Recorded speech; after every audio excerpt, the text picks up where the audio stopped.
కోడిగుడ్డు 32 రూపాయలు, cylinder 3000, litre petrol 267 రూపాయలు. పాక్లో ప్రస్తుత పరిస్థితి ఇది. ఓవైపు రాజకీయ సంక్షోభం, మరోవైపు ఆర్థిక సంక్షోభం దాయాది దేశానికి శనిలా వెంటాడుతున్నాయి. పాకిస్తాన్లో దారుణ పరిస్థితులున్నాయి. ఆర్థిక సంక్షోభంతో నిత్యావసర ధరలు కొండెక్కాయి. మంచి నూనె నుంచి మొదలుకొని వంట సామాగ్రి వరకు దేన్ని ముట్టుకున్నా కాలిపోతున్నాయి. ఏది కొనాలన్నా వందలు తీయాల్సిందే. ఇక పెట్రోల్, ఎల్పీజీ గురించి ప్రత్యేకంగా చెప్పాల్సిన అవసరం లేదు. రోజురోజుకు పరిస్థితి అధ్వాన్నంగా మారుతోంది. తిండి కోసం తిప్పలు పడాల్సి వస్తోంది. కోడిగుడ్డు ధరలైతే రికార్డు స్థాయికి చేరాయి.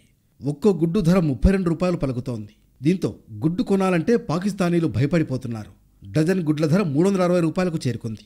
ఇక 30 డజన్ల గుడ్ల ధర 10,500 నుంచి 12,500కు పెరగడంతో ప్రజలు ఆగ్రహం వ్యక్తం చేస్తున్నారు. డజన్ గుడ్లను 360కి విక్రయించాలని ప్రభుత్వం చెప్పినప్పటికీ రిటైల్ వ్యాపారులు మాత్రం 389 రూపాయలకు అమ్ముతున్నారు. ఇటు పెట్రోల్ 267 రూపాయలకు చేరింది. 11 కేజీల ఎల్పీజీ సిలిండర్ ధర 2,900కు పైనే ఉంది. పెరిగిన ధరలతో జనం చుక్కలు చూస్తున్నారు. ప్రభుత్వం సైతం చేతులెత్తేసింది. నిత్యావసర ధరల నియంత్రణ కోసం పాక్ చేపట్టిన చర్యలేవి పెద్దగా ఫలితాన్నివ్వడం లేదు. యుఎస్ డాలర్తో పోలిస్తే పాక్ రూపాయి విలువ క్షీణించడం, ఇంధన ధరలు పెరగడంతోనే ఇలాంటి పరిస్థితులు వచ్చాయంటున్నారు ఆర్థిక నిపుణులు.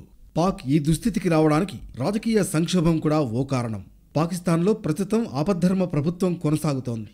జనరల్ ఎన్నికల కోసం అధికార పార్టీ సన్నద్ధమవుతోంది. పాలనపై పూర్తి ఫోకస్ పెట్టడం లేదన్న విమర్శలు ఉన్నాయి. మరో 2 నెలల్లో పాక్ పార్లమెంట్ ఎన్నికలు జరగనున్నాయి.